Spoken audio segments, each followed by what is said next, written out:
live. Nothing like a Jet 2 holiday.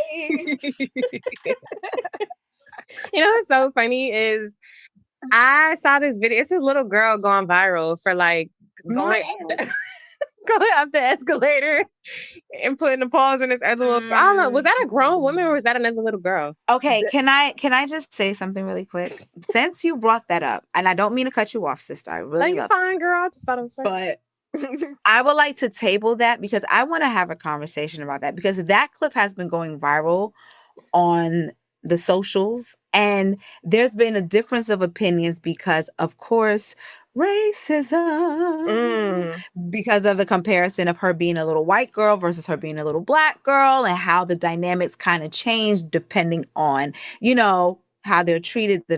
So I don't know. Maybe we could table that, but okay, we can table it. I just thought it was funny because I keep seeing that clip with the Jet 2 holiday audio now, and it's just like, with that y'all are very unserious. Yeah, that one took over today. It came out of nowhere. Like I just keep seeing the girl in the pink jacket, and it's like. Between her and Drake, it's like, dang, they taking over the Jet 2 holiday experience. Oh my gosh. It's like, dang, it was just a party for a party of four. Now it's... I've been seeing more so of like the disaster video behind the audio on TikTok. Like some real crazy shit that be happening like behind like the Jet 2 holiday. But shout out to that lady. I wonder if she's getting her coins, to be honest with you. For real. I saw that as a trending headline on Twitter today. Like Jet 2 holiday has discounts. I'm like, this is crazy. Really I hope it don't get to her head though. Like she become like a manic behind it because she made a few videos about like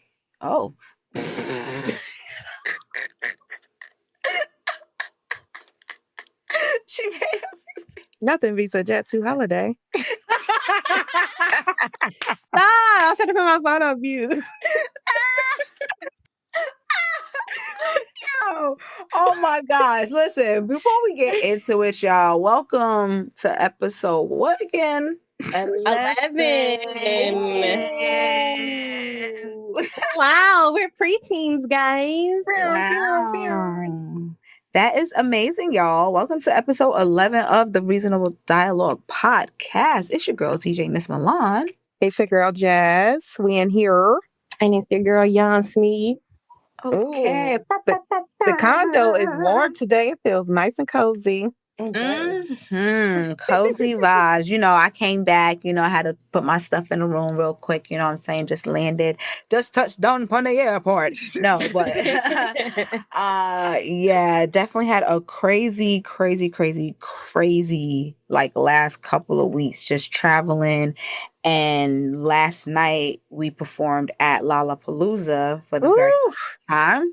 Okay, listen, there's just certain things that I just want to give a major, starting off with a form of this is your award, bitch. You deserve it. Because when I say, and I'm not being biased, of course, this is just like real shit. Doechii, my good sister, has put in the motherfucking work and she deserves her flowers. That performance that we did for Lollapalooza was absolutely phenomenal. And we went honestly on some like freaking technical difficulties that were happening behind the scenes that not people really even know.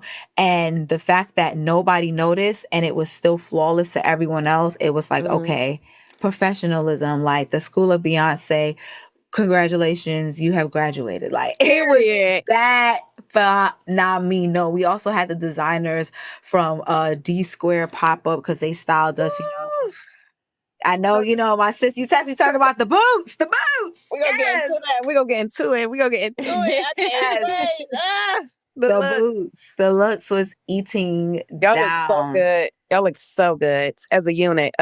Yes, it was phenomenal. It was amazing. It was like to really see that many people outside for her and just the energy behind it. You know what I'm saying? Like, I just have to give my sister her tens because she really, really worked hard for these moments. And a lot of people, like I said on, Twitter, like, people don't understand the true hustle and the grind for some of us who really got to put in that work. Not everything is a viral overnight sensation. You know what I'm saying? Some things, took some years before you started to see, the light in it. So I just want to give her flowers and let her know she's amazing. But yeah. And I just wanted to say, these people are coming for you too. Like, I feel like it's gotten to the point now where y'all are a duo. Like, and I think I commented on your story, like, these people are showing up for y'all, the pair. Well, and I hope you know that. Yes, like, and that's not to take away from her stardom, right? I'm not taking away from her. Right, of course. No. But girl, they are showing up for you too. No, I appreciate that. I really do. And of course, when I say that, it's like, I understand my personal light. You know what I'm saying? What I add to, the overall picture of things. So I'm just like super grateful to be doing what I love in the capacity of how I'm doing it and like really fulfilling my dreams. You know what I'm saying? Because it does feel good to see me on stage doing something that, I wanted to do since I was a little girl, which is perform at the end of the day. So to be able to do that and then be inspiring at the same time. I mean, listen, the underdogs and the little people, we do a lot of difference, when it comes to an important team. But it also takes somebody like her to see the light in that, to, you know what I'm saying, share that and give that. Because for me, I'm very like, I know I'm her DJ, you know what I'm saying? Like, and that's my role. That's what I do. You know what I'm saying? But at the same time, it's like, I do appreciate people looking at me as an important component as well, because, DJs do matter, no matter if you DJ for an artist or not. So I always think like, culture to DJ definitely needs its flowers and to be respected. Yes, DJs do matter. I love that you said that, because when that boombox open, like, I love it. That is my favorite part of the show. Every time it opens up, like, and it's like, boom, the light. There's the light. Like, it's so tasteful. It looks so good, and it's just a amazing segment. And it made me want to ask too, like, when you guys are like prepping for a show like that, like, how long, like, does it take to rehearse? Like, what is rehearsal like for an event like that? Probably like a month, because the thing is, we're doing different dates as well too, like major festivals like Glastonbury when we did that, and Roskilde, and like, festivals like that are especially televised. We put the rehearsal time in, so it'll be like, a month. But at the same time, like, it's so much like in everybody, like from the dancers to the choreography, you know what I'm saying, to me, like, it's so in us that we could lock in like a week and we'll probably still get the same results, to be honest with you. But yeah. Wow, that's incredible. A week, and there's people out here complaining about 2 or 3 days, but that's fine. How was y'all weekends, my sisters? Man, you know what? I will say I really took joy in self-care this weekend. I think this was one of those weekends where I told myself, like, you don't have to do anything and it's okay.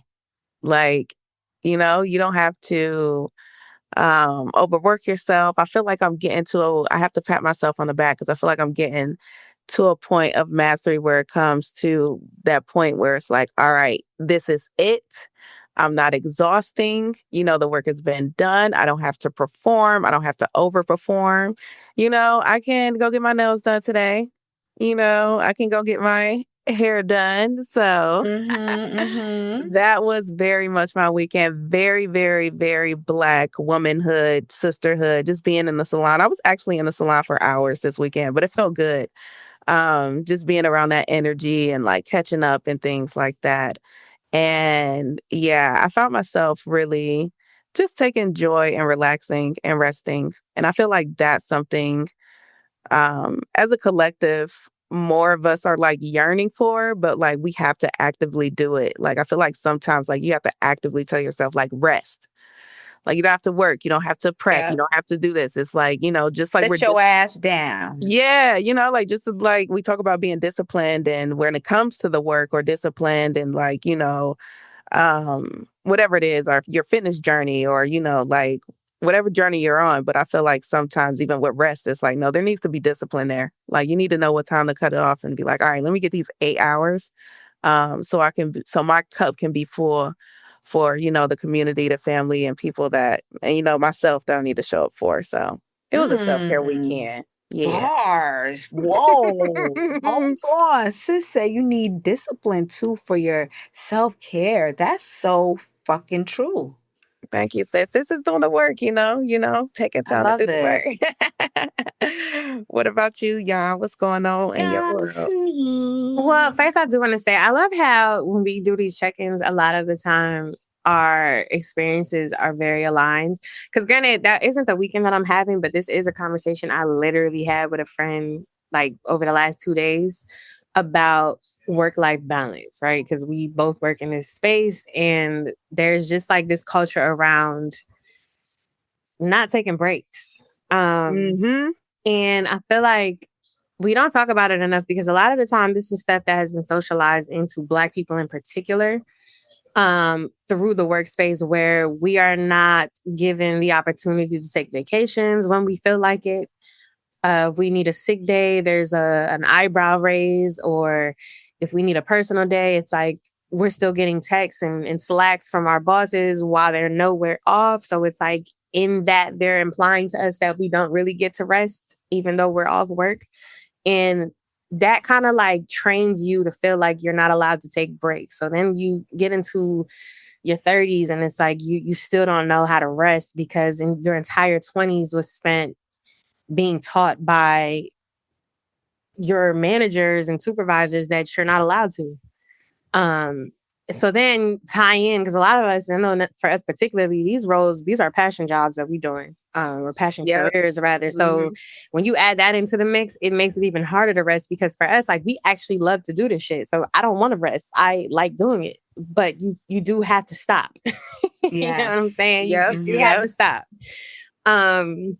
So yeah, I actually love that you brought that up because it's definitely a thing I think that needs to be talked about more because we do need to have more boundaries around rest. Yes. And that's what I was going to say too. It comes with boundaries as well because you do have those tyrants, I guess you would say what I'll call them, that will take advantage of the fact that you care, that you are passionate. You know what I'm saying? And it's like you got to have discernment for that too. And because you can become resentful, right? Doing what you love. If you keep pushing yourself to keep doing it past your limits, you can really be resentful. Like, all right, the ungratefulness starts to tap in, and shit that happens. You start losing shit. Then now you want to blame everybody else around. You know what I'm saying? So, when it's you with the no boundaries, exactly. Yes. But aside from that, it was a great weekend. It was my mom's birthday today. So shout out to mommy. Mama Yan. Mama Yan.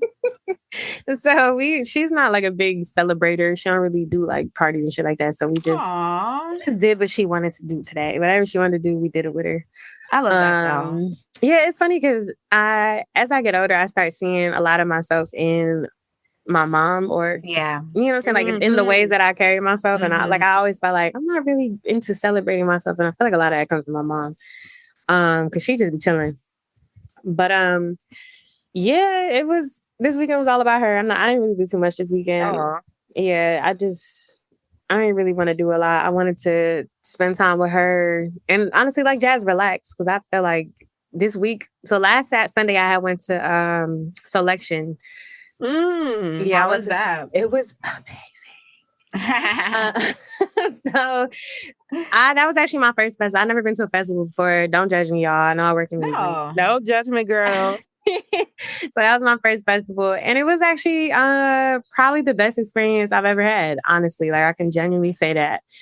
And a lot of it comes because I am finally in a place where I'm comfortable with my physical image. I'm like super confident. I lost a lot of weight for those who don't know. Congratulations. Our girl had a goal and stuck to it, period. Like tying this to it though, I'm getting to it. But like essentially, like I recognize that you enjoy yourself more when you like how you look and you're confident and you're not in this like weird space where you don't want to be outside because you're uncomfortable with your weight or your hair or whatever. So it was the first time like ever for me where I just was outside enjoying myself and not giving a fuck how I look dancing or whatever. And I also love that. Linked up with a couple of girls from the industry that like I've met them in passing, but I haven't spent time with them for real. Mm. And it was funny because the intent was literally just like, she texted me like, yo, when you get here, just let me know so we can say what's up. And we ended up just spending the whole day together. So it was a group of us. Aw, I love that. And now it's just like, well, we got to do this again. And it was just such a good time. Because a while ago, one of my homies had told me I should link her, but I just hadn't because I don't know her like that. Yeah.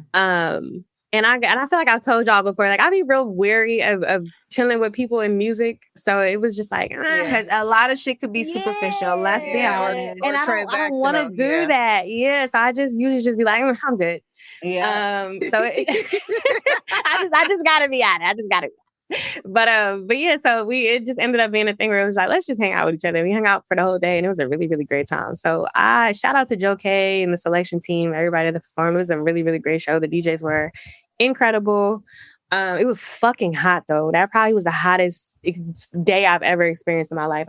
0 out of 10, but outside of that, it was a great time. I've heard nothing but great things about that day. Everybody that went, I heard it was like a good time. And it's interesting too what you were saying about your mom and like resonating with her, like, and as you like, you know, like get wiser and stuff like that. Cause it reminds me of that saying I've been seeing where it's like, you know, like I think it's like a tweet or a meme where it's like as you get older, you realize like your mom was just a girl too. Like just like the same, like we're just girls. Oh my like, God, yes. Yeah, like I be reminding myself of that like so much these days. Like, oh my God, like like sometimes I really just sit and think about my mom. Like, you really were just a girl. Like, shout out to mothers. No, that is so true. That's why you really have to give grace though, because even with your pops, you know what I'm saying? Like they was just a young boy too. But accountability and grace is the combination that I like to give people. It's like you can be accountable for whatever has taken place to affect somebody, but you can also be giving grace for the fact of where your mind was in, you know what I'm saying? The lack of knowledge that you did have at that time. So I think it's, important to exhibit both, in my opinion. I agree. Yeah. Yes. But you said feeling good, looking good, it basically go hand in hand, right? I was seeing a conversation online about like, would you date a man with a unit? Like a unit peak? No. It's funny because like we wear extensions and shit like that, but like I don't know, it's different because when I take my extensions out, my hair is long. My hair is long, okay? We're not doing bald spots. I'm cut the hair off. What are we doing? I'm sorry. No. Cut the hair off is egregious. No, it's not. I just feel like it gets to a certain point. Like if you don't have the funds to go get, listen, the funds. I don't know what that surgery is where they get their hair like in Turkey. Yeah, like if you don't have the funds for that, just cut the hair off, bro. I'm sorry. Yo, but no. Not all turkey hairlines are made equal because look at Timbaland. Like he looked like Scar from Lion King. I'm crying. I was not expecting the hairline. We love Timbaland. Well, I don't know about his AI situation, but anyways, we love that hairline is like right by the brows, and then he raises the brows up so it be touching the hairline. Like I don't like that at all. So you gotta be careful. You gotta. It's like getting a BBL. You gotta be careful. It gotta fit your proportions. You know what I'm saying? But I don't know, because if we do things to make, and by any means, I'm not sounding like a pick me. I know this may sound crazy, sound pick me-ish, but if men, women could have, their own, things that make them beautiful. Like if a man, first of all, men have hats, so I ain't trying to hear that shit. Yeah, nigga put a hat on. He go from a 6 to a 10. Like there go and it's my hearing aid. She said absolutely not. Hats. Yo. Oh shit. Nah, son. Welcome to the fucking condo, y'all. Man. Listen, we love all men here, okay? I'm just not dating you if you have a toupee. I'm sorry. Not all, but hold on. Actually, all you niggas on the mountain here. Not them niggas. Not them niggas. Yo, okay. You know who you niggas are. Okay. Anyways, y'all, let's get into Speaking of niggas we don't love, first on the docket, Right. Shannon Sharp. Sorry, that was too easy. Swish. Literally. That was a great fucking layup. All net. All net. fucking net. Yes. Net. Women in sports. Hello. Y'all are so silly. Okay. Yes. The listeners are gonna be like, "Are these bitches high today? What the fuck?" Wow. No, I'm just kidding. Well, actually. You gotta name this episode. Well, actually. I'm not mad at that. I ain't mad at that either. Hey, clock it. I like that. T. No, okay, but yeah, Shannon Sharp. Uncle Shannon, that's not my uncle, was recently fired from ESPN from that sexual assault settlement. And yeah, he came out, what was it, earlier this week or some shit like that, or last week, saying that he's no longer gonna be returning, which is funny because I feel like it's funny when people word things, you know, it's like, no, nigga, you got fired. It's not that you have an option to return here. Like, what are we talking about? No. Revisionist history. No, you got fired. You cannot, your badge is taken. They will literally have you escorted off the premises. Yeah, but he got basically arrested because, you know, not arrested, I mean, shit. He got fired from the platform. I mean, there's some differences of opinions. People are saying that basically he really doesn't need it because, you know, he has his own Club Shay Shay YouTube channel that basically, you know, does success based on what the guests are, and he also does the whole podcast with Ocho Cinco. Ocho Cinco wanted me. You know, every time I say his name, I have to say that. Like, Ocho Cinco wanted me. That's a basketball wise reference. But yeah, I don't know, y'all. I really don't know. And to be quite motherfucking honest, I don't give a damn because these niggas is nasty. I agree. She was 19. Not only that, but the hints. My bad. Like the many times people was trying to warn him. Like even the most recent one, they had I even made a comment about it. Lil Yachty was basically like, you like young girls that I like, and he's like, I the fucking donkey. Like, nigga, relax. Put that nigga in a cell. He's crazy. But it's like, you don't have no discipline, my nigga, and that to me is like the reoccurring theme of what we are constantly seeing with all of these high profile men getting torn up in these, you know, situations. And I don't like to remove accountability from people, like we said earlier, in the sense of like, stop making it seem like she made him, you know what I'm saying? She caused him to lose this job. She cost him anything. Like, no, she did exactly what the fuck she was gonna do. He should have had more knowledge and more fucking wisdom. I don't understand about these elders. We don't have the same elders we used to have, y'all. First of all, I feel like he hit record on purpose anyway. Somebody even said that. Somebody even said that. Like, if you try to go on IG Live, it would have to be so many steps. Of the Irish. Yeah, like a luck of the Irish that your phone is already on live, and the only thing was your fucking butt cheek probably touched the fucking record by accident. You roll back over. Like, that's the only explanation. Other than that, I can't tell you. It's too many steps for you to go on IG Live and. I think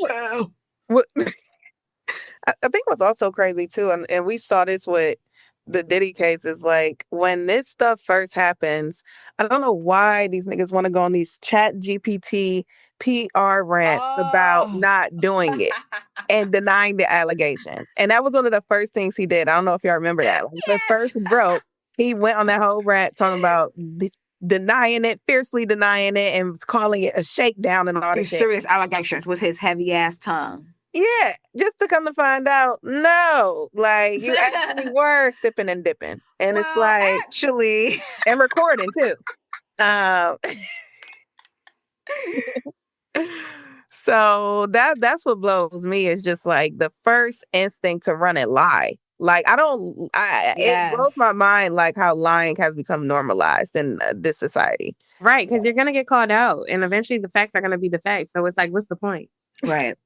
Honestly, to be honest, you might as well get like, where is Olivia Pope? Like, you might as Ooh. well get ahead of the story. Or You just know what not I'm fucking saying? say nothing. I think that's the other thing. Like, you don't have to say shit. Right. Let it play out, and then take accountability once it plays out. But like lying as the first step, like I don't understand the point of that. It's Because then you look wild. like a dickhead once all the truth comes out. You know what it is? And I think it's kind of disrespectful why people need to wake the fuck up and stop having these stupid parasocial relationships with Ugh. fucking celebrities you don't know. It's like, these niggas don't give a fuck about you, first and foremost. So them lying to you and you basically having your own eyes and own ears to hear certain things, it's just like what we were saying earlier with the Diddy case. It's like, okay, but we seen him stomp her out. No offense. You know what Right. I'm saying? You gonna tell me this nigga's not abusive? Like, I don't care if, okay, he didn't get booked for the racketeering, trafficking, whatever the case may be. But at the same motherfucking time, it's like, I seen what I fucking seen. You're not gonna tell me that nigga's not an abuser. He is still an abuser, and we should still shun that shit. You know what I'm saying? So it's like disrespectful to the fans where you try to tell them like, oh no, you're stupid, so I'm gonna tell you a lie because I know you're gonna believe it. Like, and niggas really be eating that shit up. Like our fucking presidency right now. Like, niggas just don't fucking well understand that you're under psychosis, babes. You know, you have Like issues. literally. And it seems like the whole fucking like USA is under psychosis when it pertains to the fucking presidency right now. Like I imagined we would be at a place where we would be progressive. It just seems that like uh well. That seems for another topic. I don't know if we want to swindle into that, but I don't feel like being in white people news right now. Anyways, let's get into some shit that actually matters. PBS, NPR, losing funding, guys. Now, what I did see on the streets, because damn, what's his name? I forgot that brother's name. The one who does it. He runs it. Is it Duty? Cootie? the DJ? Yeah, DJ. You know who I'm talking about. He has dreads. Anyways, Yeah. he runs Tiny Desk. You know what I'm saying? I'm gonna get the name because I have to now. He runs Tiny Desk, and he basically came out and said something about everybody relax, how Tiny Desk is not actually being cut. Although the funding for PBS and NPR are losing funding, it doesn't mean that that's gonna get cut. So that, I guess, that's a little lighthearted, but it still is something that is still important because, that is what free public TV, you know what I'm saying? Like information that people can get, et cetera, et cetera. I don't know. Yeah.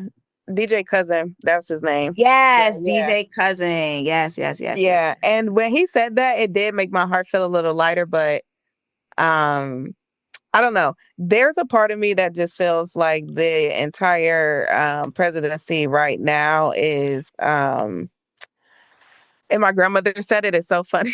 Like when like baby boomers talk about it, they be like, he just signing off on stuff. Don't know what he's signing. Like But that's the thing. I kind of feel like he does know what he's signing. I feel like we are talking about a very wise businessman here, and people are not giving him the credit for that. It's like, and I'm not saying he's a brilliant man. I'm not. That's not like that. No, twist. Yeah. But that is a brilliant businessman. You're brilliantly evil. So it's like it's when we talk about Trump as like this idiot. It's like I don't think he's that stupid, y'all. Well, actually, no, he definitely got that. I forgot that name for it. It's a name for that evil intelligence shit. Like he definitely that like one of those. Yes, I forgot that term. We learned about it in college, but like yes, he is definitely like the little like evil villain in the Powerpuff Girls. Like, and I feel like when you think of like a lot of the things that are being signed off on and the things that have been happening since his presidency, as far as like women's rights and now intellectual property and all of that, it's just like the stuff is all correlated. Like I don't feel like Yeah. Any of this is by mistake. It's all by design. And I think because we have Trump heading it, we're just assuming that this is some stupid nigga just signing shit. Like, no, this is all intentional. Yeah, it is. And he's very narcissistic because the things that he fucking well does is just ridiculous. Like I had seen something where the White House had approved to build like a $200 million ballroom for large events. And I was like, $200 million, child. What happened to the people that's on the street in your motherfucking backyard? You know what I'm saying? Like you're cutting Medicaid, you're cutting in very, very important things that are needed for the communities, for the elders, for everything. And you're just thinking about yourself, which is very narcissistic behavior. Like you're going to sabotage everything around you to fulfill yourself. And that's the type of presidency that we do have. So I agree with you, Jan. I don't think is, coincidental. Like he's some fucking puppet. No, the nigga is willingly, voluntarily doing what the fuck he is doing right now. So we can't even try to not give him any pass for that, because I think that creates like some form of a sympathetic undertone that he doesn't deserve. And then people fall for the bullshit like, oh well, he was just doing what he was told. And no, he knew. That orange bitch knew.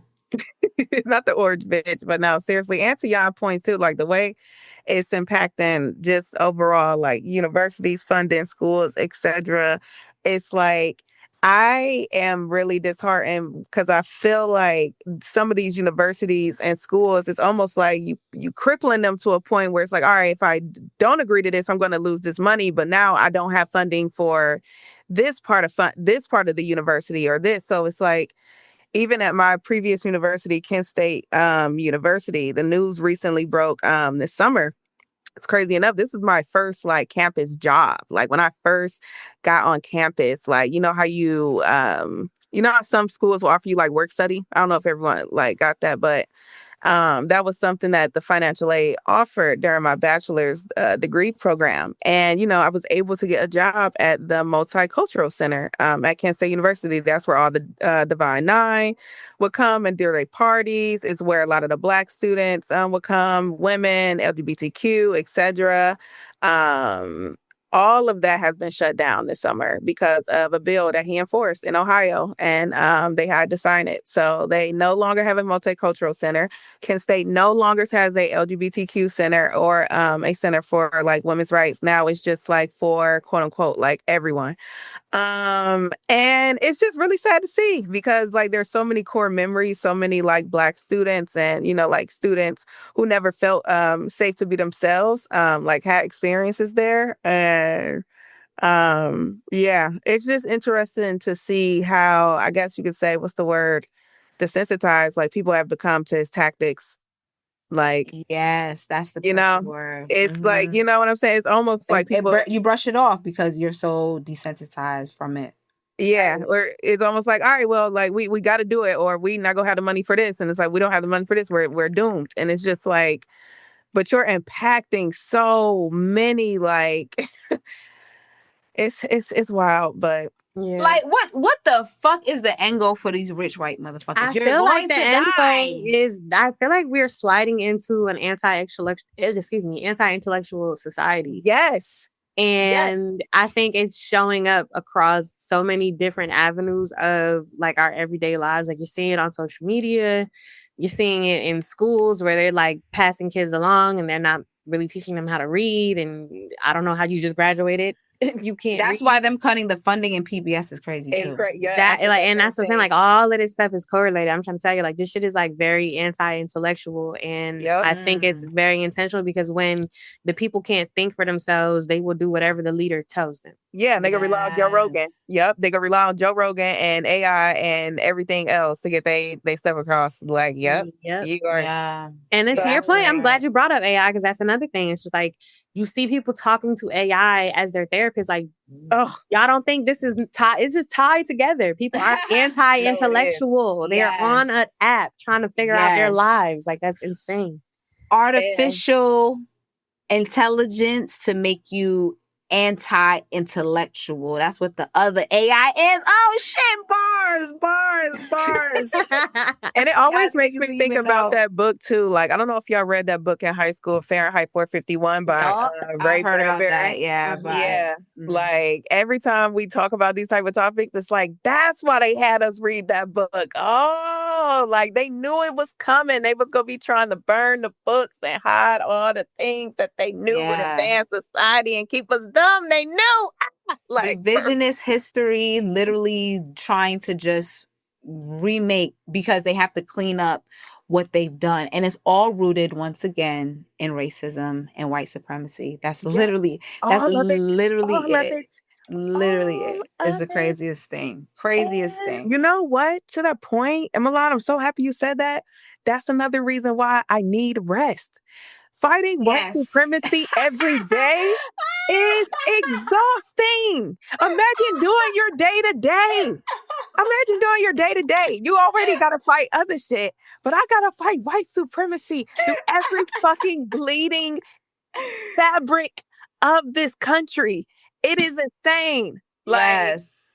because of that, I need an extra 30 minutes of sleep. And to put the fucking icing on a motherfucking cake, you're a Black woman. Whoa. We know how they feel about us. So yes, I need my rest and I will be taking my days off. Your PTO, all of our fucking listeners, take that motherfucking PT goddamn O. Okay, stop playing with yourself. You can't grind yourself out of poverty. It don't matter what you do. I seen a comment on Twitter of somebody saying that basically which I did agree with her is a duality, like, you know, living above your means versus, you know what I'm saying, the economy is so shitty that it really doesn't matter what you do, everything is just still rising up or whatever. But I will say, because niggas don't give a fuck about us, we have to consider really taking the rest, because we are accustomed as Black folks to work ourselves in the grave, you know what I'm saying, and we think we're receiving some form of acknowledgement and accolades. I will never forget the fucking guy who worked at I guess it was one of these fast food chains for years, for like 30 plus years or some shit. Niggas gave him a little fucking goodie bag of candies and trinkets and shit and said, hey, thank you for, you know, being with us for 30 years. And you could probably tell that nigga probably really never took a real day off, never had a vacation. And that's why a lot of you niggas is miserable, because y'all never left your stoops. You only go to work, you come home, and you do the same shit all over again. You never even stepped out the four corners of your box. That's why we always tell people, see the world, travel, even if you got to go state to state. Use your time to really, really submerge yourself into reality, because niggas are really trying to brainwash you to become just robots, like what they're trying to make in today's society. So, yeah. Yes. And two, they want you. I'm starting to see this narrative. And I feel like, too, this is also just within us sometimes as Black people. We sometimes feel guilty when we take off. Be like, wait a minute. You're supposed to enjoy this right now. Like, why do you feel bad for having a summer Friday? Like, why do you have anxiety? Because, like, you know, like that's also like part of the programming as well. So it's like, we got to debunk that. Like, you know, but again, it takes rest. It takes extra rest too, under the layer of white supremacy that is here every day. I'm so happy you said that, because it's true. Like that is like, that is the one thing, like, if anyone is out there listening, like, I don't have really like no issues with nothing in the world, but do I have an issue with white supremacy? Yes. Yes. Like, and that's fine. do. Like, niggas try to make you feel so guilty for literally saying, hey, I don't like all white people. Majority of y'all niggas is racist. Majority of y'all niggas are fucking sick and psychotic. Like, what do you want me to do? Especially when you know you're privileged and you don't use it for good. Like, you literally would not spit on me because of my skin color. You get what I'm saying? So it's like, majority of what you all represent, like the same way how everyone loves to, all of a sudden, you love to group up Black people and call us fucking thugs and all of this shit. Why can't we do the same thing when it comes to y'all? Like, I'm gonna assume that you're racist if I see you being a white person, just because it's naturally in y'all bloodline. It's in y'all system. Like, you can't fucking help it. There's only the few that really understand their privilege and can say, you know what? It's only a I don't few. stand. It's only a few. Only a few. Shout out to the allies. Shout out to the allies. And we will not be inviting white people to this cookout. It's dead. Like, we not. That's why that whole as we're, you know, even on this, might as well touch on it from earlier, what you were mentioning, the little girl in the pink coat. That situation itself, you know, which I hate to say it, which, you know what, fuck it. I hate the terminology, or even just the language around being too woke. You know what I'm saying? Like, what the fuck do you mean, you stupid ass nigga? No, you know, seriously. like, what do you mean too woke? Because for me, it's given like, oh, are you trying to say that I'm maybe knowing a little bit too much? Like, I'm seeing something more than the surface. I actually have some kind of depth to me. You know what I'm saying? Like, so for me, I do resent that people have framed woke as something to be negative, whereas like you should be very woke and question things. Because why is it that this little white girl, who the story behind, if those that don't know, is her mother actually sets, which is, if we can look at the statistics, this is very fucking common. There's a lot of women that utilize their children to help them with shoplifting because they don't think that the kids is innocent. They don't got the fucking little stake up on their little diapers. You know what I'm saying? So they think everything is cool. But they utilize their kids to like shoplift. And I guess that was the story with this one, where she had two daughters who she basically had shoplift or whatever. And the people at the top of the video, if anybody's seen it, they basically snitched on her, some shit like that. She went back, she put hands on them, like literally like a little monkey. I was like, what the fuck is going on? I thought it was AI at first, but it was actually real. And she literally swung these people. I'm like, who little kid is this? Like, I hate to see disrespectful ass little kids, because I feel like you need your little ass beat because you're not getting disciplined. But then everybody's like, you know, making it a viral thing, laughing at it. At first, I was very much so on the same thing, like, oh well, you know, it's kind of funny, until I realized the tweets of like the comparison was like, well, if she was a little black girl, would we be keying the same way? Would we be feeling? No, like a lot of people will probably be tearing down that little black girl, which we've personally seen in everything. You get what I'm saying? Like, so for us, I don't mind being woke in that regard, where it's like, nah, if we can't have the same kiki with our little black kids without y'all looking at us as like, oh no, you got to get tried as an adult because you're black, versus the fucking grown ass adult getting time off. Like, a lot of racism is rooted in a lot of things. And it's unfortunate because kids only learn what they're taught. So for children to have to like even experience that difference, and of course, I don't want to say not to make it that deep, but sometimes shit is that motherfucking deep. You know what I'm saying? And we just have to realize that these little things that we tend to laugh at and put to the wayside eventually affects us long term.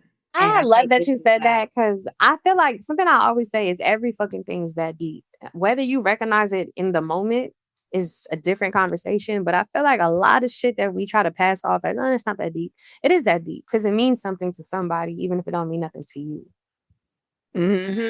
No, seriously. I think that's why I'm still discovering my voice in this new era, because, you know, sometimes people make you that's the reverse psychology shit, try to make you feel crazy for being deep and having depth. And it's like, no, sir, I see it. And I think what's also interesting too, because going back to that point, white supremacy isn't everything. If you think about when woke even first emerged on the scene, it was around 2012, 2011, around the Trayvon Martin shooting, when Trayvon Martin was first shot, and we started to see this Black Lives Matter movement emerge on social media and digital mediums, right? We start to see people like D-Ray, you know, the blue vest. We start to see his voice become a thing. And woke became a word for us as young Black millennials to show like, yo, not only are we like smart and aware of our history, but we know the changing landscape of racism and how it's now even impacting social media like today. Like it just became a theme, and it's way deeper. I don't have the language for it right now, but you guys know what I mean. So I say all that to say, I got you. Yeah, like, so I say all that to say it's like woke eventually, like, we started to see it like penetrate, like, kind of like the term Black excellence. Like, we started to see it on like Blackish, like, people started to use it. Like, it kind of was like a term of endearment, if you ask me, at some point during the early 2010s, like woke. But then that motherfucking white supremacy swept in. And this is what I think is what's going on. I think white supremacy and the way racism works now has taken the term like woke and it tried to like create this perception of it just being like not as intellectually revolutionary as we know it is. I think that's what's become the thing with like woke. And unfortunately, you got some fucking Black people that have also bought into it. You know what I'm saying? Like, oh, you're being super woke. Like, shut the fuck up, bitch. You not woke enough. Yeah. Wake your ass up, sleepy ass hoe. You know, you know what I'm saying? No, for real. And it's like, if y'all knew in some of these rooms, they are literally white people saying like, "Oh, that's just too woke." And it's like, what do you really mean? Is it too what?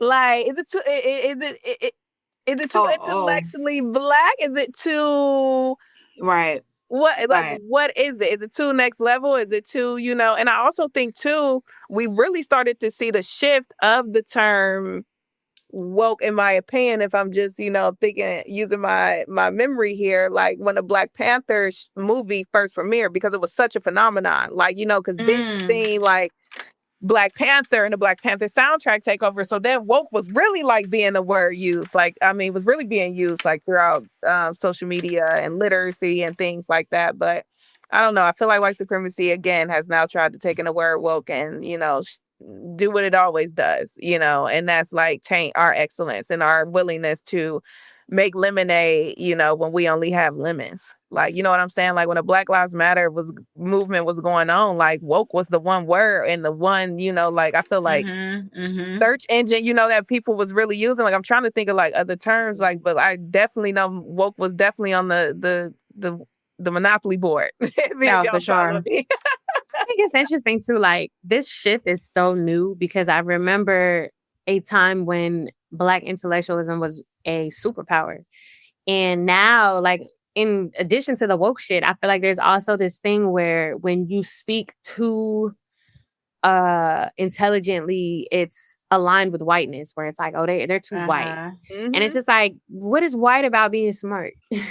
Right. Literally, like, oh my God. Are no, only white people smart? Because statistics, once again, if we want to really be factual, statistics shows that Black women are the most leading when it comes to education. Like, and all spectrums. You get what I'm saying? It's not to put anyone down, but that's just the fucking facts. And that's why niggas really try to hold what is really powerful down, because they don't want us to be as quote unquote woke, because then we would catch on to your games. That's why I always say, honestly, niggas don't want women to really be accountable. I'm gonna be real with y'all. You know why? My theory is, and I'm gonna stand on 10 toes, monkey paw, grip this.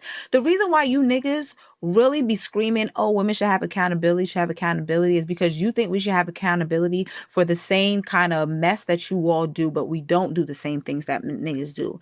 And on top of that, if women really started having accountability, then we would probably stop fucking with a lot of y'all. And that's the real tea about it, because I had to be accountable for the relationships that I once had, that I was like, you know, you ain't really have to start over that. You didn't. You ain't have to respond to that DM, girl. You did it. Was you desperate, bitch? Like, what's going on? You did it. What? Like, I be you know, it's new body. You ain't fucking me. You fucked the old body. You know what I'm saying? Like, that's what it is. So I'm just saying, you really don't want us to have accountability, because the first strike is the only strike. You understand? So I'll just say all that to say, yeah. But really quick, y'all. Y'all was still, riding the racist train really The quick. racist train.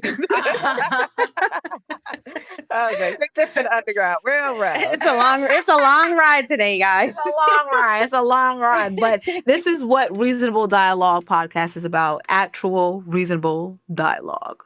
Thank you. Period. Anyways, Why? Sydney Sweeney. Are y'all familiar with this white girl? Yeah, yes, Miss Because some Euphoria. black people don't really know white people. You know what I'm saying? Like, or vice versa. No, But yeah. I'm hip to this cup of milk. I'm hip, because I be watching Euphoria, so Yes. I'm hip to it. But Yes. this one right here, this was interesting. And it's interesting because y'all want to know how I found out about this? I What? found out about this because Doja Cat was on my timeline, and I kept seeing Doja Cat, and I'm like, why is Doja Cat on my timeline? And that's when I fell into Sydney Sweeney and the bullshit. Yeah. So there has been a what's the brand? American Eagle? Mm-hmm. The name. Says it all. American Eagle ad. We're a patriot. Yes, the American Eagle ad that recently came out featuring actress Sydney Sweeney was causing a lot of people to be disgusted. But like we said earlier, some people were saying, y'all are too woke, because she's basically pushing how you say eugenics, basically. Yeah, eugenics, which is is what Elon Musk is, for example, has talked about. The perfect gene where you coordinate and put, you know what I'm saying, together what you believe is the perfect gene, like blue eyes, blonde hair, blah, blah, blah, blah, blah. I'm not all the way educated, I will say, on that. But what I will say is I am not stupid, and I can tell what niggas was trying to do with this ad based on history. History is very important, and that's another reason why they want to abolish all history, because they want to rewrite it. You know what I'm saying? But things like this type of wording, this type of basically message in the advertisement, and anybody who is familiar with advertising in our community, like, please don't be afraid to comment on this podcast episode, because we would love to hear your input on it and how you really feel about it. But marketing, advertising, and all that good stuff, and you, Jazz, being queen advertise. First of all, sidebar, we gotta give you your flowers, because your Sprite campaign with Jalen, what's the brother's name? Jalen Hurts. Yes. It's the voice. Yes, Jalen Hurts. Shout out to our good sis Jazz. She definitely executed a fire fucking well Sprite campaign with Jalen Hurts, the Super Bowl champion. So shout out to our good sis. Women in sports. Hello, women in advertisement and marketing. Jazz, can you walk us through that? Like, just real quickly, like, how did that come about? What Oh happened? my God. So I will say, when you do work in the advertising and agency and certain marketing space, like there is so much like red tape and so many things around, like what you can do and what you can't do. However, I am super blessed that God always puts me in a position where he finds a way for me to, be able to make an impact in some way and still use my voice. And I was able to provide just a lot of like copy for the overall like project. It was presented to me, earlier, I think in like, I think it was like Q2, Q3. And, it takes a lot of discipline and knowing your creativity, because I will say in that space, there is a lot of what I call, how can I say it without giving away too much? What's that word, Eric? What's that thing Erykah Badu say? Like, I'm an artist and I'm sensitive about my shit. Yeah. Like, there's a lot of, passion. Yeah, like there's a lot of like, testing of your creativity and your will in spaces like that. And when you're a Black woman in a space like that, it takes a lot of willpower to keep going. So I was grateful. Again, this is why I've always say, like, y'all are a safe space for me, like, because, it's a lot of rooms and conversations where, and first of all, I will say that was such a groundbreaking campaign because Jalen Hurts is the first NFL player to endorse Sprite. And not only is he the first, not only is he the first NFL player, but he's also like, a Black NFL player, to be endorsed by Sprite. And I think that speaks to the legacy of not only, like their Bay message, which they're really, like showcasing in a unique way, in a unique era. So it's just been exciting to be a part of the new era and to be in the rooms and like learn, but also know, like, trust your gut at the end of the day. It may not be, everyone may not understand your creativity. They may not understand, like how you perceive things or, how your culture works, like, cause I'm so for us, and anybody that knows me, that's been in those rooms, know me, they will tell you, like, I do not play when it comes to Blackness. Like, you know what I'm saying? I just do not. And I think unless you're Essence. Yeah. Okay, none of that, but yeah, no, it was a very grounding experience. I will say that, a very, very grounding experience. And yeah, was just happy to be a part. Big team effort. So many hands involved too. When you are working on a project like that, there's a lot of chefs in the kitchen. You know what I'm saying? Like, there's a lot of chefs in the kitchen. However, I'm grateful for the recipes I brought. You know what I'm saying? I ain't cooking for nobody else. And You're this is a chef.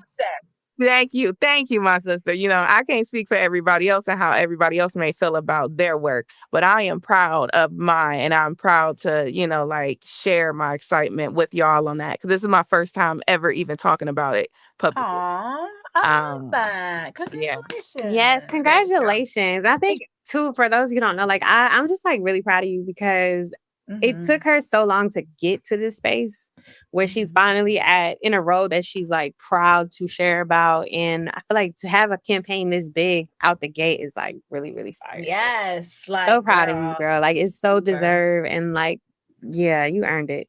Not the tears coming down. Hold on, let me go on mute. Sorry. We love you.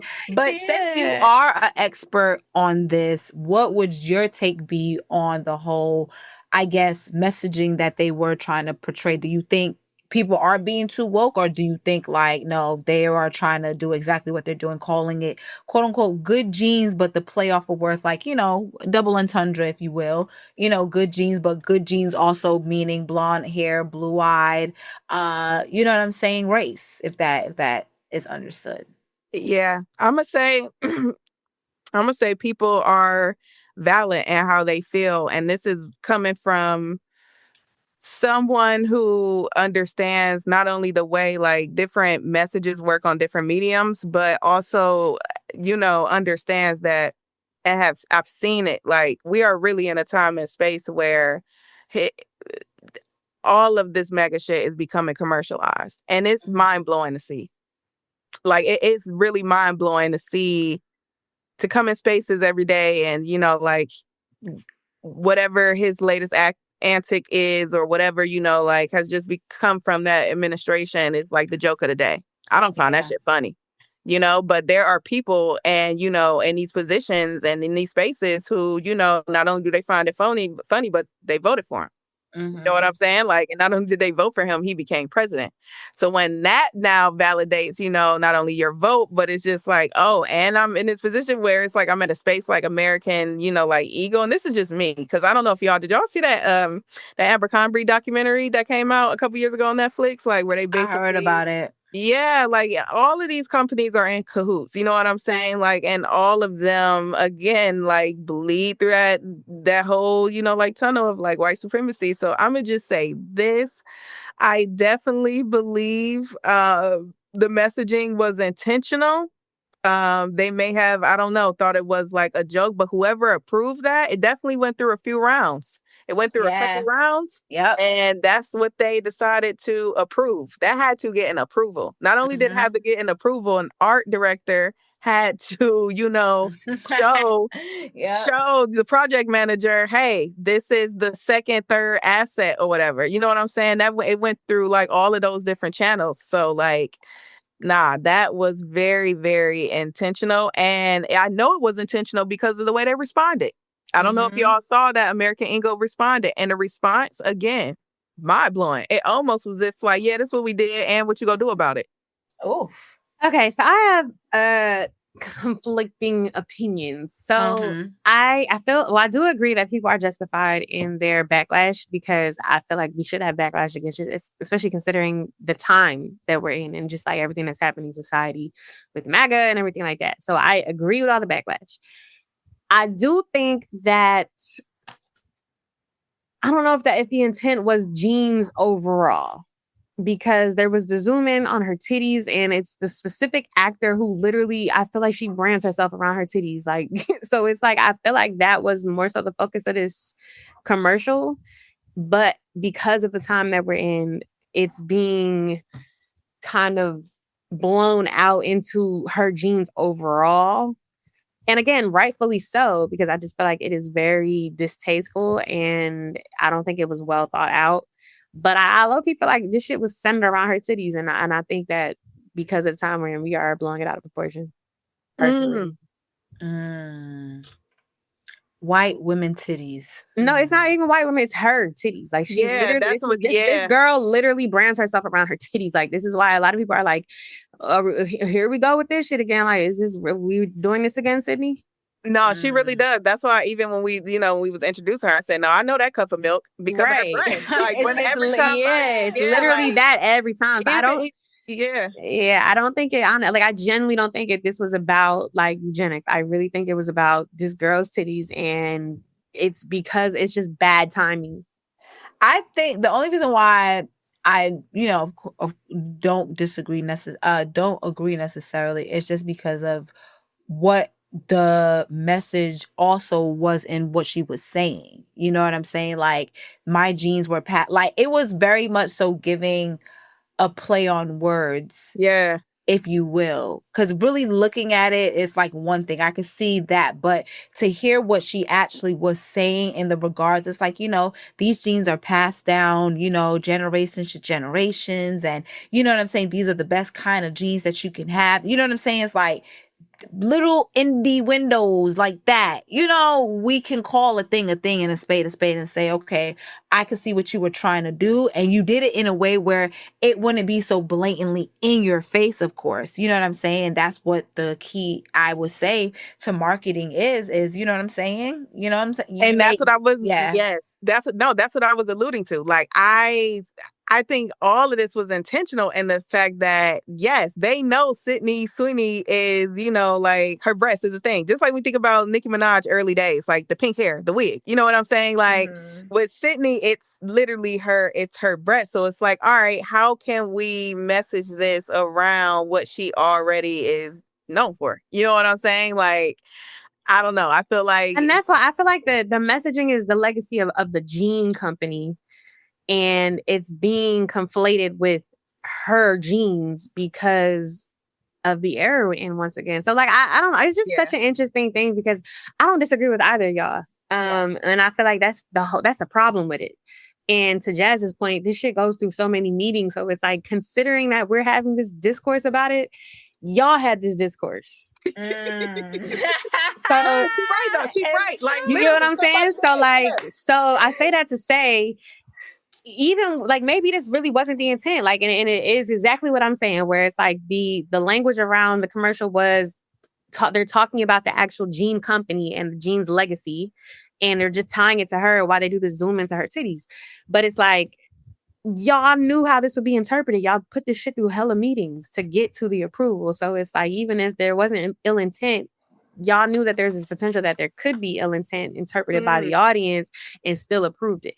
So in that regard, it is kind of like, yeah, y'all fucking up.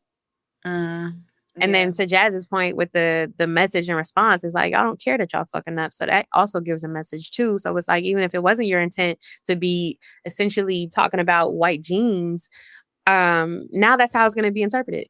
Yeah.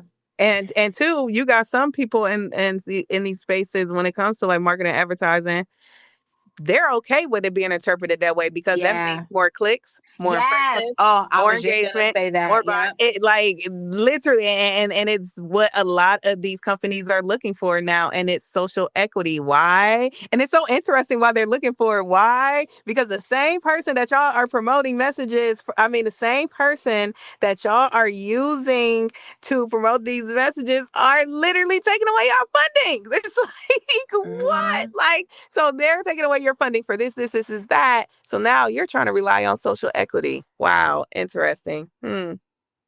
Yeah. No, I agree. I agree 1,000%. It's all for engagement. It's like every guys be on Twitter like quoting the girls when they be talking about like I need money for this or I need something in regards to needing money, and it's like during the first of the month, like close enough to it, and they do this dumb thing where they say rent is due. Right? But guess what, bitches? Everybody motherfucking rent is due. Okay? Niggas is pandering, niggas is grifting, niggas is doing shaking their ass on a corner. Everybody rent is motherfucking due. Okay? Because these companies really don't even give a damn what kind of press they get. All press is good press to them. They don't give a damn. The ethics, the morals, the standings of some of these places have really, really, really, really just went in the toilet sewer. Literally. And it's crazy to me that, well, not honestly, when you think about history, though, it really ain't that crazy. History repeats itself. Yeah, I'm trying to think of another word for it. I think what it is that, like, sometimes I'll just be like, shocked that we aren't as progressed as we are. I think that's what it is. Girl, I have this thought like once a week almost. Like, are we really doing this again? Yes. Like, because when I be in like some of these rooms and seeing certain things, like, and again, this is over time, not just speaking for where I'm at now, it's just like, how did we get here? Okay, it's like, I know how we got here, but it's just like, I can't believe we're here. Yeah, and it goes back to, even though, like ours is so like Quincy Jones, like when he talks about, like when you start talking about money, like that's when like God leaves the room. And like, again, people may feel like it's too deep, but it's like, no, I apply that to everything. Like, and it just seems like with him being in office, like people just are so out there with their like lack of boundaries now professionally or even in these spaces. Like, you know what I'm saying? Like, and I think we've seen it like first round with his presidency. Like, there was that talk about like people being openly racist and just not giving a fuck. Like, now it's like, not only do they like not give a fuck, but like they're going to like act on it. They're going to like, make sure like make it known. Like before we had a lot of closeted racists.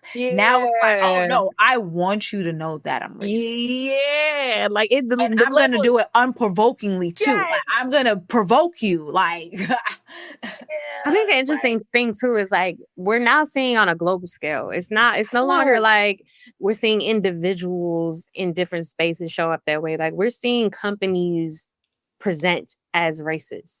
Yes. And these are like Fortune 500 companies. Yes. Like Target. Like literally rolling back the minute, and it's so funny.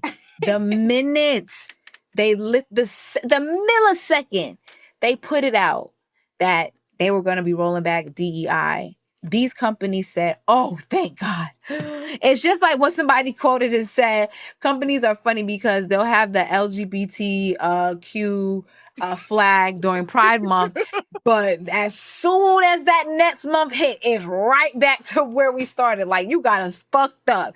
Did you forget we don't like you niggas? We just like your money. Like, they remind us of that every day. And that's why I'm glad you even quoted the legendary Quincy Jones. And when the money starts being a part of the conversation, God leaves the room, because that is why we are all here, because of greed and just hatred. So I agree. Yeah, that's literally what we're seeing. Like, we are literally seeing the results of Q4 budgets being slashed from last year, companies trying to like figure it out, and the way it's impacting not only like creatives, but I feel like Gen Z is very interesting when I think about just the overall work structure and workflow. It's because it's interesting because another conversation, we've had like over the past year, especially now with him being in office, it's like the job market. And now, like it just seems like a rat race because now, you got companies who, may not have the funding for hiring X, Y, and Z. But when they do hire somebody, they got somebody who's, they're great, they're young, they're brilliant, but they don't got the social skills to do the job.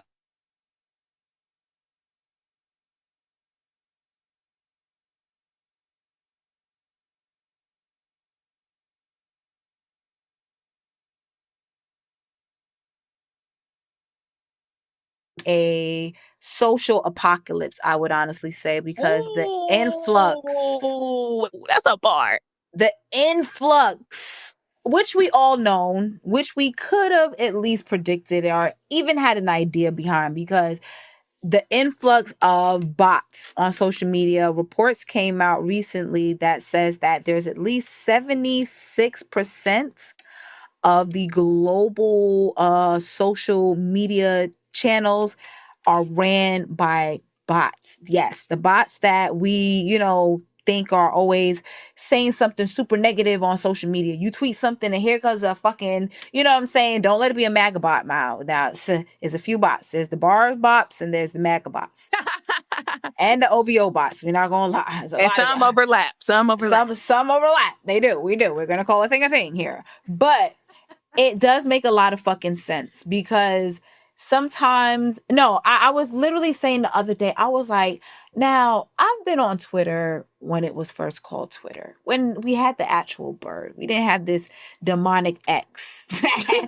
Feels like a scarlet letter on us or some shit. Like, we literally had good times, felt freeing. Yes, Twitter was a wild, wild west back in the day. Like, we can't front. There was crazy shit happening, but it wasn't as bad as what we are experiencing. Like, people can't even post good news without a follow-up between projections and etc. Yes, RIP Twitter fucking jail. Like, niggas don't even put us in Twitter jail if we do too much anymore. Like, it's just a free for all. It's the craziest shit that I've ever seen. So for me personally, when this report came out, and it's funny because I made a tweet like a week or two ago that went viral of me basically saying, you got to be careful of your interactions on social media because you could be either arguing with a bot, somebody that's 12, or somebody that's undiagnosed running free, which is true because these niggas.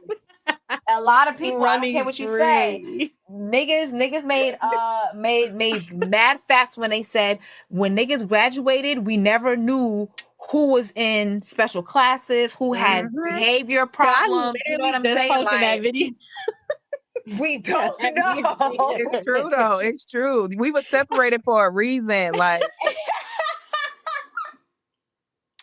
This nigga said, I am not arguing with you niggas that was sitting in the classroom with 6 other people and 3 teachers telling you, take your time.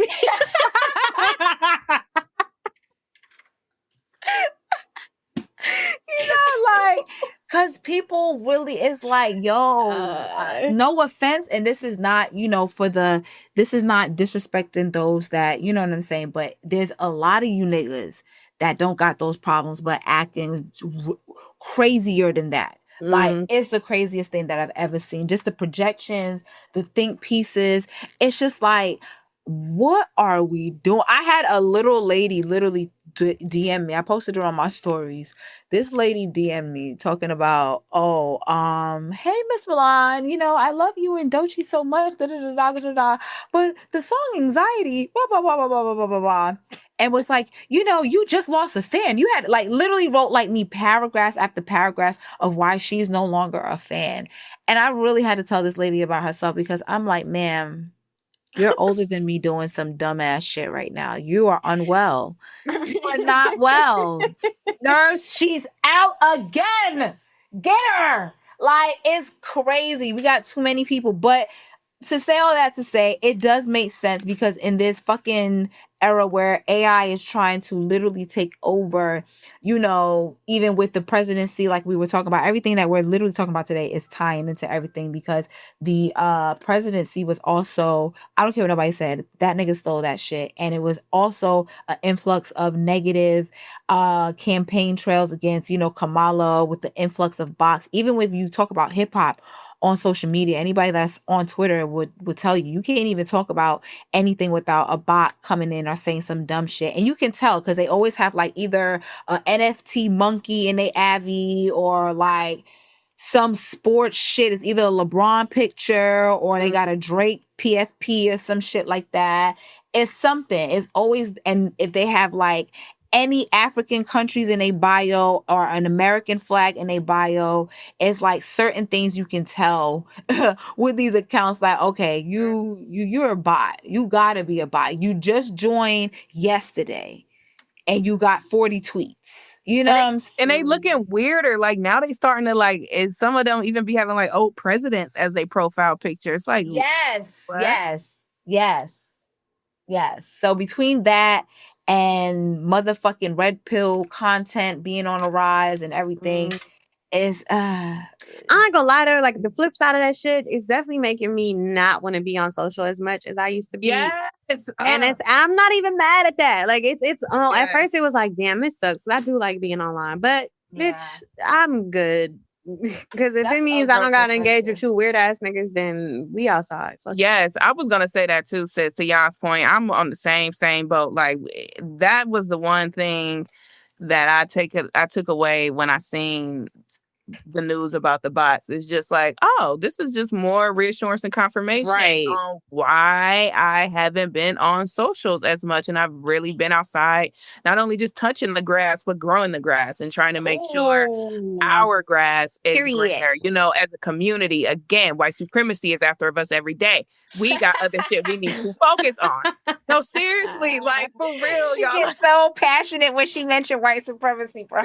Because I can't stand it. Like, that's why I'm so for Black love. It's like, do you not understand that they don't want you niggas in love? Like, do you not get it? No, like, yo, somebody, now I don't know who this person is. He looks crazy. He was like some viral person that got out of jail. He had like mad big ass teeth, little to no dreads, but he says something on a TikTok where he was like, Black women specifically don't know that love is your superpower. That's why they try to suppress it from you. They try to, remove your fairy tales, and the fact that you're so loving and nurturing is because that is truly your superpower. Think about the things that grow from a woman that truly and honestly loves you. Life literally grows from, a woman that loves you. So at the end of the motherfucking day, it's like, yeah, like, we gotta love more because it really does combat the fucking hate, despite what people say. It really does, and you take and you take someone like myself who is like, and I feel like we all like resonate with this. Is just being naturally nurturing and just loving. It's like when you got a fucking monster like white supremacy trying to defeat that out of you every day. It's like, bruh, leave me alone. Like, leave me alone. Just leave me. That Michael Jackson song, like, just leave. Yes. Like, I think it's so interesting too, the conversation around love and the way that people talk about it as if it's like a negative thing. Especially in like the Black community where it's like, oh, being in love ruins your career and that's the worst thing you could do for the future. And it's just like, that is just so untrue. Like it couldn't be further from the truth. Yes, because think about what happens when you actually do love each other. Right. Like, I always think like, yes, there's a line between business and pleasure in that regard, especially if you're in a relationship, you know what I'm saying? But at the same time, if you truly genuinely loved each other, you can make the business work because it will be rooted in principles. It will be rooted in love. You know what I'm saying? Like, that's why for me, I have to have somebody that matches my freak. To be completely real. Hey. You gotta match my freak because I'm a real fucking yearner, lover girl, real shit. But at the same time, I'm not gonna allow somebody to deplete my cup while I continue to pour into theirs. You know what I'm saying? So the love got to be equally yoked, but it does grow. Think about how you feel when you love yourself and the things that you accomplish when you know what I'm saying, you love your passions and stuff like that. So yeah, I agree. It does grow, and I see. This is why I love this. This is my safe space, my shade room. I can share this here and no to Milan's point. It's like, I think that's why even in this moment of time of rest in this weekend, I think I've like come to the conclusion that like I'm not the serial type dater type person, and that's okay. Talk about it, sister. I recently like have like accepted that. I don't even really like the term dating anyway. I be saying the word experiencing and shit, dealing with these things, you know, like more like that. Like, but like I accepted like I'm not a serial dater and that's okay. But I also think too, a part of that, and I'm trying to understand it within myself. I'm still discovering it. When I think about my mother, and you know, we talk about our upbringings a lot as it pertains to Black womanhood, sisterhood, etc.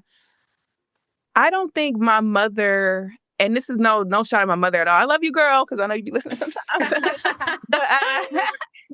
but like, I don't think my mother really prepared me for like dating.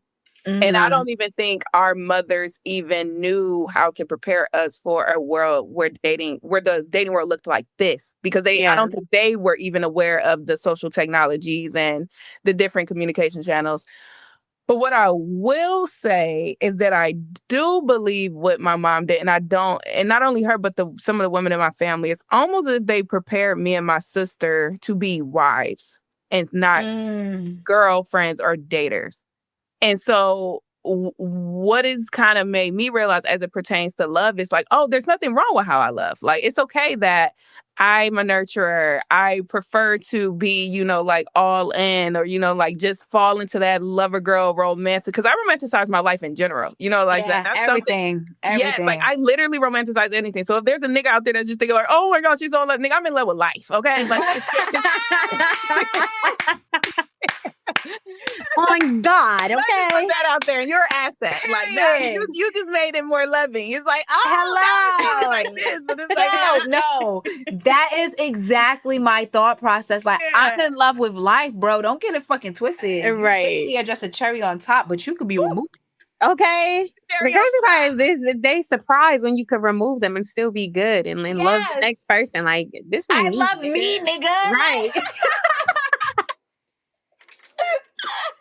Oh, I love us. Weird. I love us for real. I love us for real. But yeah, like, because we were on that love topic, and you know, just our check-in and this being my safe space, it's like I've accepted that this weekend, and that's okay. But also because I've accepted that, now I'm just in the space where it's like, all right, when I do want to feel vulnerable or open to someone, it's just like I'm comfortable with them knowing that, and if they're not okay with that, it's like, okay, the person that is for me is going to stay and be in my orbit. You know what I'm saying? They're not going to leave. But all this serial dating shit, dating that person, y'all got it out there. Y'all got it. Okay, I am going to, and it's not that I'm like sitting around waiting for the ring or anything like that, or waiting or expecting like all these things out the gate, because I do feel like we have to give people grace in this like new world of. You gotta get to know motherfuckers to be you really real. do. Niggas will pop up being crazy, like insane, like literally. Like, you was good for the first fucking 3, 4, 5 months, and now you're insane. I can wait. Yeah, I love too. Like, again, like we're always in such alignment, because I actually deleted the dating apps this weekend. Oh, that's the dating apps are gone. Because some of you jazz, I just realized like I'm not into that. And I feel like trying to be, because I'm not finding the connections that I'm looking for at the moment. I feel like I'm forcing it. Like I don't. And then it's like I'm meeting some of these guys and we have nothing in common beyond attraction to each other. And I feel like that is because in real life we never would have met. So it's like I don't need to meet you on here either. Like, I'm actually feel good. that. You know what I'm I saying? It's feel like I that. would never have talked to you if I see you outside. Like, and the thing is, we probably wouldn't see each other outside because we don't be in the same circle. So I'm good. Hello. I think like, and that's no shade because I feel like there's people who really do find like their lovers on them apps, but I'm not one of them girls. I've accepted it.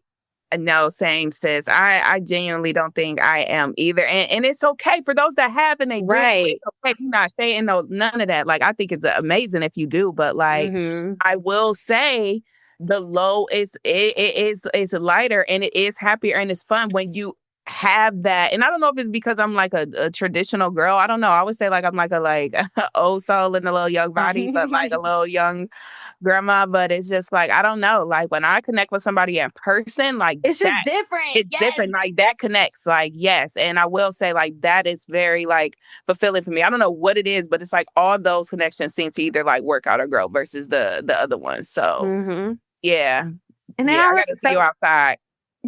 To transition this, because I know Jazz, you had put it on our list of things. I haven't really seen anybody talk about this movie called Love Brooklyn, which is a love film. But I definitely, before we get into our set list, I definitely suggest that y'all go out and see it. It is directed by Rachel Holder. I believe it's her directorial debut.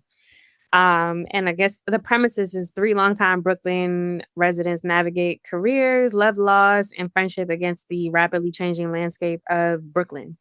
So if you have not seen that already and have not heard of it, watch the trailer, go see it in theater. And yeah. That's a group date for us, ladies. No, seriously, can we? Yeah, I want to go see it. Yeah, I'm so serious. Let's do it. Let's freaking do it. Yeah. Shout out to the cast too. The cast, so dope. Yeah. But I guess that is the perfect segue into our set list. Yes. Who's going first? Okay, I'll go first this time, y'all. Wow, I'm so proud of you. Who are you? Thank you. Brand new bitch up in the shit. Okay. So I've been listening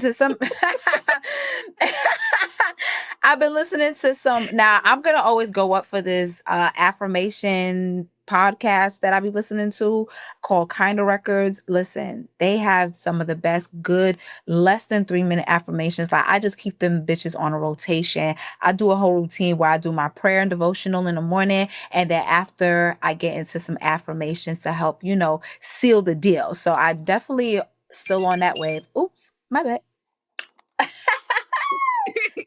What's the stitch, bitch? Okay. I found this artist. Forgive me for butchering her name, but it is Anais, Anaiis. I heard this song called Dreamer 2. When I say absolutely gorgeous song, man, amazing. I even tweeted it out. Really, really good. Realist K, I heard his song With You, was definitely feeling the vibes. Now I gotta know how to say her name. Is it Cienka? I think it is. She has this song called New Phone. This song called New Phone. Who's this? That is one of my vibes. And the thing is, it is an older song, not like super, super old. Like it's not like within the last 24 months, but it's still a vibe. Like if she ever really, really blows up, I really hope that song takes her too, because that song still sounds like she could just re-release it, to be completely honest. Really love it. Shout out to my girl Coco Mamba. She dropped a song called Salty. Now Coco Mamba is an independent artist. She's super, super dope and super talented. Like she does her own visuals. So if you follow her on IG, you literally see all of the own, visuals. She shoots her own videos. She writes her own songs. She even produces her own songs. She does the thing. Okay. So shout out to her. End of Summer by Tame Impala. Definitely a vibe that I was on. It made me feel like I could actually hang out with some white people. But if they not like Tame Impala, I don't want to deal with them. I've been listening to this song because I've been hearing it all on TikTok, and I was feeling the beat a lot, but it's called Cowgirl Trail Ride. Shout out to my trail riders out there. I can't wait to get me a hat and trail ride one day too. But is by the artist S. Antonio Armani. I really, really love that song. It's such a dope song. Lacan, shout out to the homie Lacan. He came through to my Soho House Chicago set. First of all, all, I want to give a major shout out to Chicago. We're going to put Chicago on a set list, the entire fucking Chicago on a set list. I was able to do Everyday People Chicago, and we also did Lollapalooza out there, and I did a after party for Lollapalooza at Soho House in Chicago. Absolutely love the food. I love the people. I love the energy. I love the music, like Chicago house, jute work, footwork. I also did a set for Elevator Live Music, which is like a visual audio set that's going to be dropping soon next month. So I'm really excited about that. But I was doing a thing in Chicago. I met up with my homies, Flocka, Minty, and DJ No CK. I really had a great time in Chicago, and I'm really going to suggest people to explore Chicago in the summertime because it was a complete vibe. Like I stayed right by the river. You could literally do like this whole river walk. Restaurants. I had some of the best oysters from this restaurant called RPM. Like, ooh, chef's kiss, baby, and the fine men of Chicago. Yes, hallelujah, Jesus. Very good, very good. But yes, the city of Chicago, we're gonna put that on a set list. But my homie Lacan, he pulled up yesterday and he has a song called Make It Right. Lacan's voice is so soothing. It's such a beautiful tone to his voice. If you're not familiar with Lacan, please tap in. He has really great, good music. Scribbles Who Monday. I love the artwork first and foremost. Okay. And the song is super, super dope. And yeah, that's basically my Black Party. I've been listening to this Black Party project, and I'ma just say the entire Sober and Lights are like my two standout songs that I really like. But other than that, I mean, putting Lollapalooza on my set list, City of Chicago, those songs. And what am I watching recently?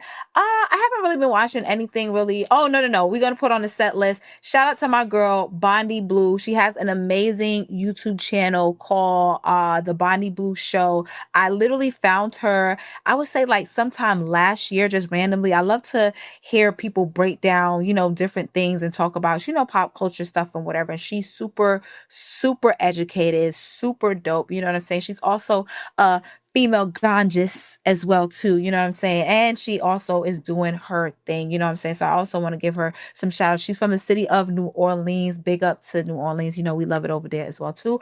But yes, the Bondi Blue Show on YouTube. She's super dope, y'all. So please follow the creators out here. And yeah, man, that's my set list. Yeah, I guess I could go second. So for those who know me, I am a diehard Stevie Wonder fan. He's the greatest artist of all time. And today, Intervisions turns 52. It'll be tomorrow by the time y'all get this. Or no, Tuesday. But definitely check out Intervisions. Revisit that. It's an amazing album. There's also a thread that I'll share on the dialogue page that I thought was pretty incredible. That kind of just laid out why Intervisions was so impactful. Also the homie Sophie Marks, she released a song called Easy to Dream a couple weeks ago. Joe Budden actually featured it on his podcast as well. Amazing song. She has like a completely different vibe. She's also like an amazing producer. Most people don't even realize she produces a lot of her own music. But it has a very 70s, 80s feel to it, and her voice is incredible. India Shawn and Lucky Day released a new single called Cotton Candy Boulevard that I'm loving from this week. A song I've been revisiting is Odil's Haven't Been the Same. I can't remember what project that's off of, but I don't think it's brand new. Love him. Yeah, his whole vibe. It's crazy because he had put a playlist on his page that's like literally just everything he's ever released.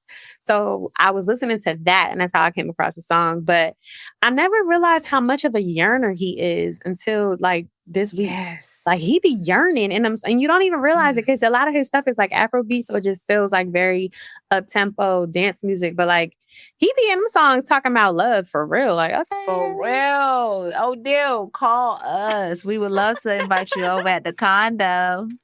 And shout out to him too, because he actually performed at Selection, the festival. And he did a really great set. So shout out to Odil. Matt King, he is somebody I've been a fan of for a very, very long time. He recently released a project, and I think he has a new one coming soon. But he did a live performance on the show called The Garden Sessions. So episode 22 is his episode. So check that out if y'all get a chance. Also, the Homegirls directed Red Bull's R&B Cypher featuring Alex Isley, Aaron Ray, Joyce Rice, and then it was accompanied by Anissa Strings. That actually came out really, really dope. So shout out to Lyric. Make sure y'all check that out. A couple more things.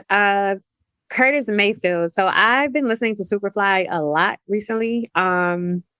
Particularly this one song called Give Me Your Love. And it actually was sampled a few times across the 2000s. And I really liked the sample, which is actually what drew me to the song. So listen to the whole album and definitely listen to that track. And then lastly, I launched a new station on the African profile for Pandora called African Giants. And Rima is Rima is our first face out. Shout out to him and team.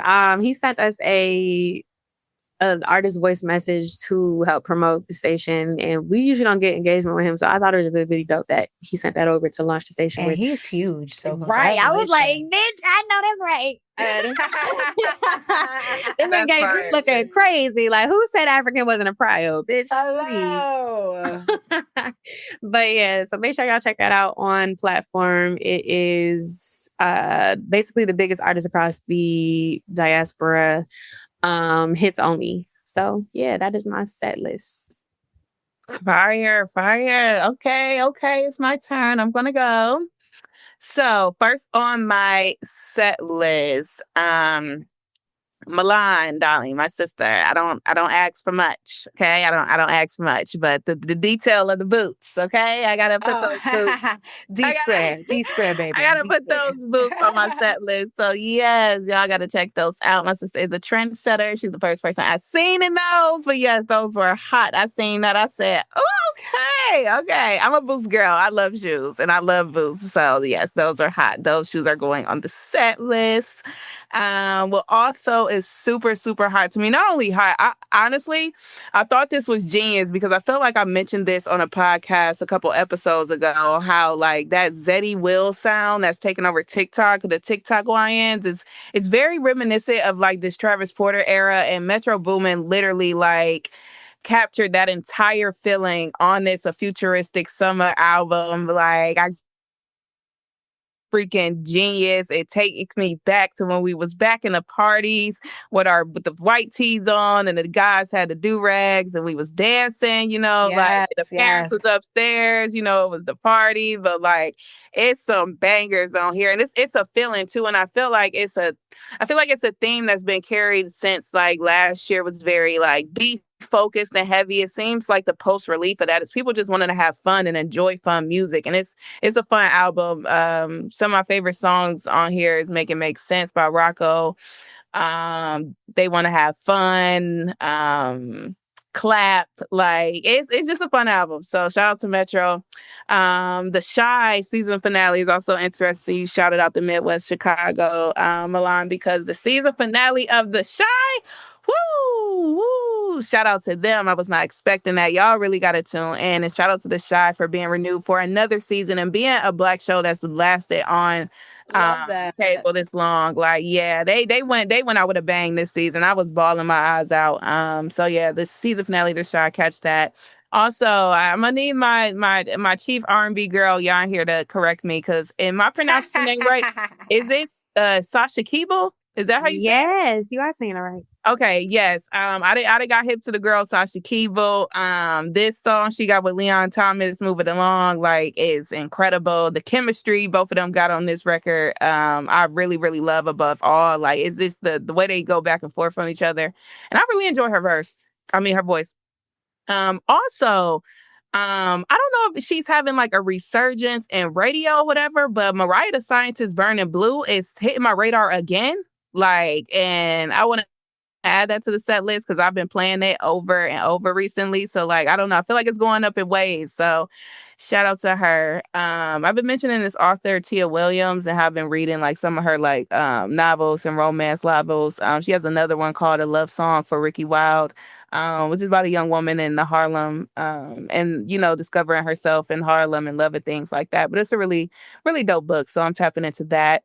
Also was going to put the Sprite Times Jalen Hurts campaign was on here, just wanted to throw that on there because it was exciting. As you should. On that.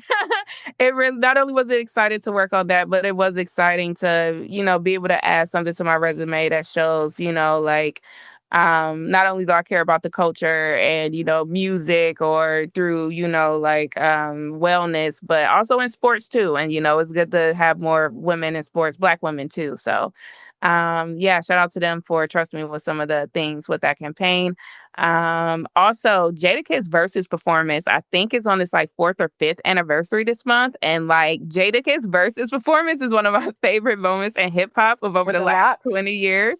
Yes. I think the anniversary this month. So, shout out to go watch that now. Yes. Like that's that shit right there. And yeah, I think that's my set list, y'all. I think that's what I got for this week. I have one more to add because you mentioned it, and it's coming up. So I just did want to just give a nod to their team.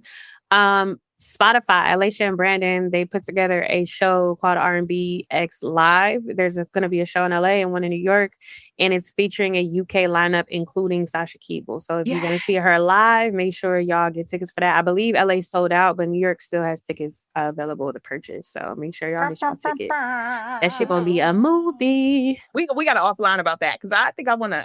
Oh, girl, I got my ticket. I'm going. Yeah. Okay, let's let me know the day. Damn.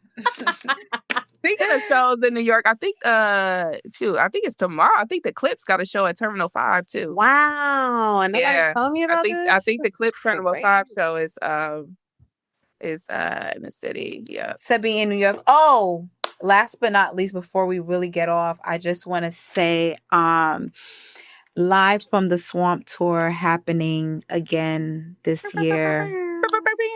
October 14th, first date. We shall see you all outside again. Okay. But that's it, y'all. This was a great, great episode. We really appreciate our community, our supporters, our listeners for tuning into the amazing Reasonable Dialogue podcast. Make sure that you subscribe, like, comment, share, and do all of the good things with this pod because, we really work hard to make sure you guys get this greatness from some great-ass motherfucking women, okay? I go by the name of DJ Miss Milan. It's your girl, Jazz. And it's your girl, Jan Sneed, Tatiana, if you're nasty. Oh. Wow. And you listening to the Reasonable Dialogue podcast. You ain't got to go home, but you got to get the fuck out of here. I fucked that one up as usual. Shut up. Goodbye, we gotta keep that down. For our throwback fans. Y'all know I fuck that shit up every spaces. But yeah, y'all ain't gotta go home, but y'all gotta get the fuck out of here. Thank y'all. Leave the weed. Leave the weed. Thank you. Nothing like a Jet 2 holiday. What's up, world? It's your girl, Jazz. It's your girl, DJ Miss Milan. And it's your girl, Jan Sneed. Thank you guys for tapping into another episode of the Reasonable Dialogue podcast. Thank you guys for tapping in every week and spending time with your favorite girls at the condo. We really, really appreciate the love you guys pour into us. And if you're rocking with the conversations, make sure you follow us on all socials. We are on Twitter, Instagram, and YouTube at Reasonable Dialogue. And be sure to rate, subscribe, comment, like, tell a friend to tell a friend, and be sure to stay reasonable.